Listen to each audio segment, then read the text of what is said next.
Kita dapat kabar baru lagi nih seputar kamera mirrorless Sony yang ditujukan buat para vlogger dengan sensor full frame di jajaran ZV mereka. Dan menurut gue informasi yang ada di rumor ini nggak boleh sampai kalian lewatkan.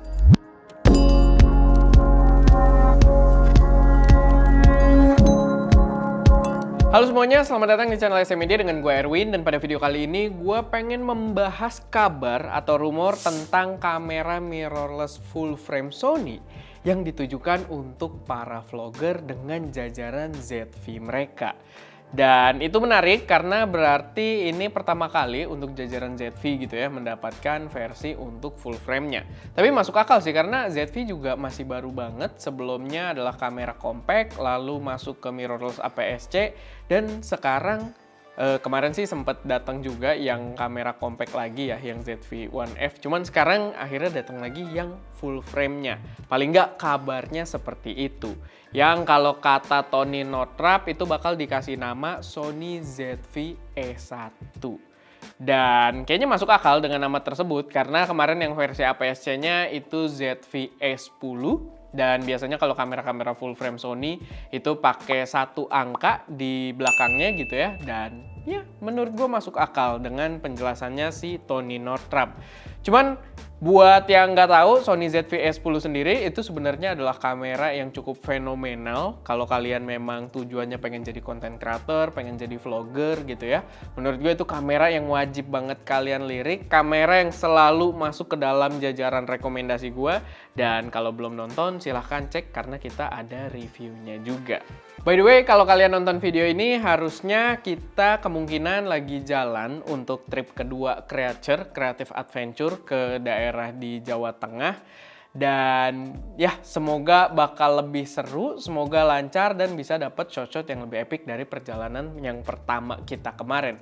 Walaupun agak beresiko sih karena gue nggak tahu entah kenapa di akhir Februari ini tiba-tiba curah hujannya cukup tinggi ya.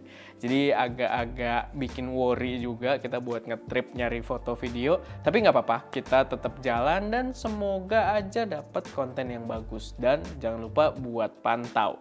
Oke, balik ke kameranya sendiri. Sebenarnya Sony ZV-E1 ini bentuknya masih rumor banget ya. Belum ada statement resmi dan memang informasinya juga masih tipis-tipis. Cuman melihat beberapa pengalaman sebelumnya, ayolah yang baru terkonfirmasi gitu ya, yang udah valid banget aja. Sony kemarin ngeluarin 50mm f1.4 G Master dan itu benar-benar terjadi sesuai dengan rumornya banget. Begitu juga sampai tanggal peluncurannya. Jadi ya cukup banyak rumor yang terlalu akurat belakangan ini yang membuatnya tidak bisa diabaikan gitu kalau ada rumor-rumor seperti ini.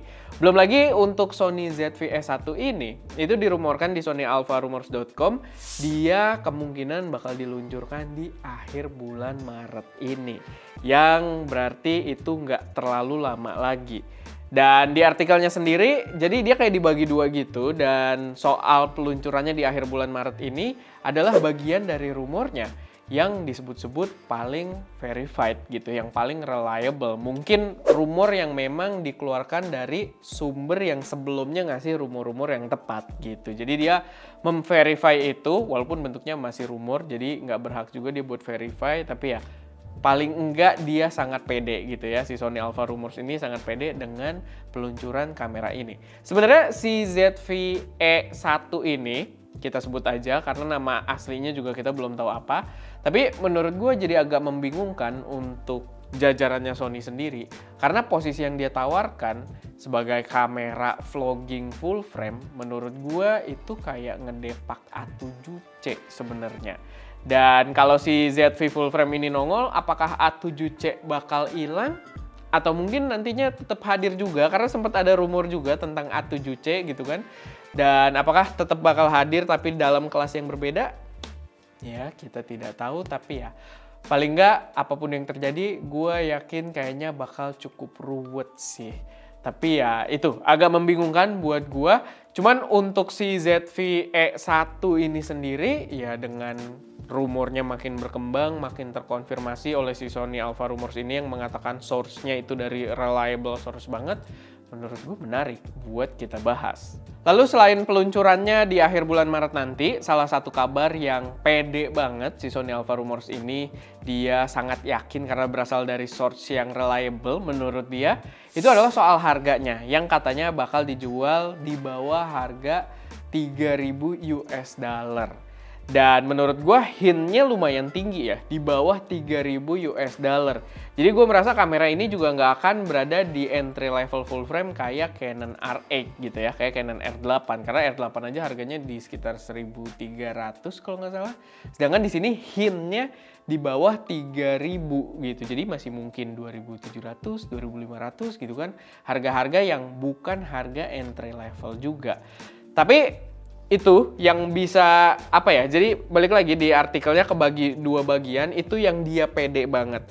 Nah, ada informasi bocoran lagi soal spesifikasinya yang menurut gue menarik, cuman sayangnya ini berada di bagian yang katanya berasal dari source yang belum se-reliable itu gitu, belum terkonfirm kalau kata si Sony Alpha Rumors. Tapi cukup menarik menurut gue karena katanya kamera ini kemungkinan akan mengambil basis dari Sony A7S Mark III gitu ya. Jajaran kamera mirrorless Sony yang merupakan flagship full frame untuk videographer gitu, yang menurut gue jadi membuatnya sangat-sangat menarik.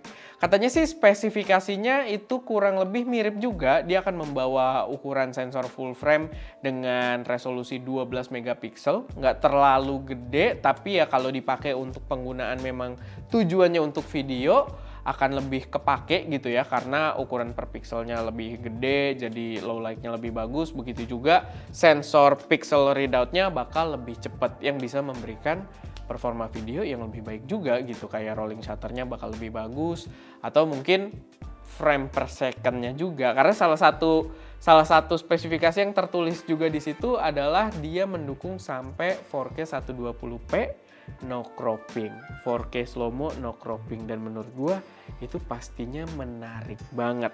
Lalu jangan lupakan juga kalau dia itu ditujukan untuk para vlogger gitu ya, jadi nggak yang seprofesional A7S III, katanya dia bakal jadi versi lebih budgetnya.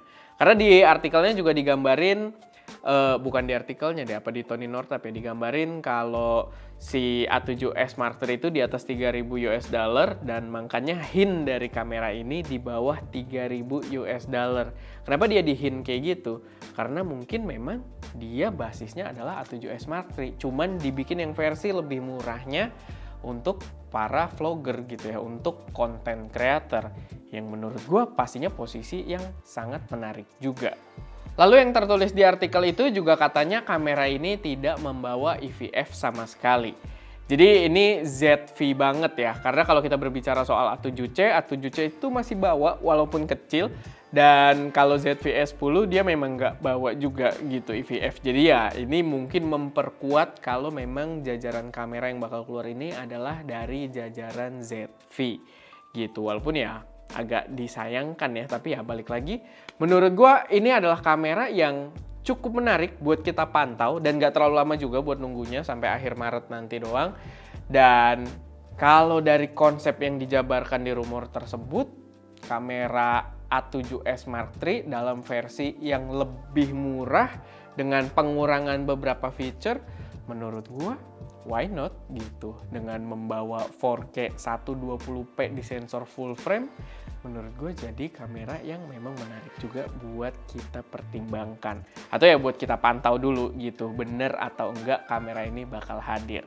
Tapi ya paling itu aja sih sedikit pembahasan dari gue seputar rumor dari kamera baru ini, calon kamera baru. Gue nggak ngerti gimana buat menggambarkannya, tapi ya sedikit informasi dari rumor yang gue baca gitu kan. Dan ya semoga bisa bermanfaat, semoga bisa jadi gambaran buat teman-teman semua yang mungkin mau upgrade kamera lagi, mungkin bisa tahan dulu sampai akhir Maret biar kita lihat apakah kamera ini bakal semenarik itu.